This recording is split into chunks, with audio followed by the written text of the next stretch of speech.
இன்றைக்கி ஒரு unboxing video தான் பார்க்க போகிறோம். என்னென்னு பார்த்தீங்கன்னா, கார்டனிங் வச்சுக்கிறவங்களுக்கு நல்லாவே யூஸ்ஃபுல்லான ப்ராடக்ட்டு.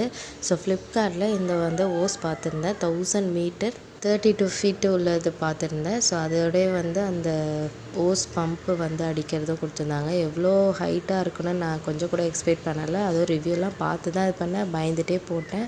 அதுக்கப்புறம் எத்தனை பைப்பில் நம்ம யூஸ் பண்ணிக்கலான்றதும் அவங்களே டிஸ்பிளேயில் நான் காட்டியிருக்கேன் பாருங்கள். இதிலே ஸ்லோ, ஃப்ளாட்டு, கோனு, ஷவரு, ஜெட்டு, கப்பு அதெல்லாம் கொடுத்துருந்தாங்க. நல்லாவே யூஸ்ஃபுல்லான ப்ராடக்ட்டு. கார்டனிங்க்கு மட்டும் கிடையாது, வீடு க்ளீன் பண்ணுறதுக்கோ, கார் க்ளீன் பண்ணுறதுக்கு, பெட்ஸ் வச்சுருந்தீங்கன்னா அதுங்களுக்கு குளிப்பாட்டுறதுக்குலாம் நல்லாவே யூஸ்ஃபுல்லான ப்ராடக்டாகவே இருக்கும்.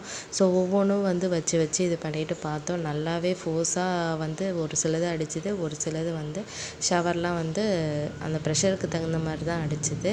ஸோ நல்லாவே யூஸ்ஃபுல்லான ப்ராடக்ட்டு. உங்களுக்கும் இந்த ப்ராடக்ட் வேணும்னு நினச்சிங்கன்னா லிங்க்குன்னு கமெண்ட் பண்ணுங்கள். நான் உங்களுக்கு டைரெக்டாக டிஎம் பண்ணுறேன். ஸோ இந்த அழகாக அதில் நாசில் மட்டும் கொடுத்து டைட் பண்ணிக்கலாம். அந்த கீழே அதே மாதிரி அந்த பைப்பில் ஃபிட் பண்ணுறதுக்கும் அழகாக அந்த போல்ட் நெட் மட்டும் கொடுத்துருக்காங்க. சைடில் நம்ம டைட்டு லூஸும் பண்ணி நம்ம பைப்லேருந்து இறக்கிக்கலாம். இன்டோர் பிளான்ட்ஸ்க்கு யூஸ் பண்ணிக்கலாம். அதே மாதிரி மேலே நாங்கள் மாடியில் வச்சுட்டு அந்த சன் சைட்லலாம் செடிகள் வச்சுருக்கிறதுனால அதுக்கும் போடுறதுக்கு நல்லாவே யூஸ்ஃபுல்லாக இருக்குது. நான் கிச்சன் பைப்லேருந்து ஓஸ் போட்டு நாங்கள் போர்ட்டிக்கோக்கு மாடியில் இருக்கிறதுக்கெலாம் செடிகள் நல்லாவே யூஸ்ஃபுல்லாக இருக்குது. இந்த ப்ராடக்ட் ஒர்த்தான ப்ராடக்ட் தான்.